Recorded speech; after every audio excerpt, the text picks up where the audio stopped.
ગઈકાલે હતી કારતક પૂનમ. કાલનો દિવસ ખૂબ જ ખાસ હતો. ભગવાન શ્રી રણછોડરાયજીને ડાકોરમાં 870 વર્ષ પૂર્ણ થયા હતા.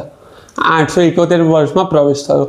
વિક્રમ સંવત 1212માં ભક્ત બોડાણાજીને કારણે ભગવાન શ્રી કૃષ્ણ એમના ભક્ત માટે દ્વારકા છોડી ડંકપુર આવી વસે, જે આજનું ડાકોર છે.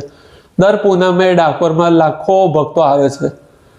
તે છતાં બી સ્વચ્છતાનો ડાકોરમાં દર પૂનમે અભાવ રહે છે. ભક્તો આવે છે, તેમના પગરખા છોડીને મંદિરમાં છોડીને જતા રહે છે. દર ટ્રોલી ભરીને લોકોના ચપ્પલ બહાર ફેંકાય છે મંદિરની બહાર.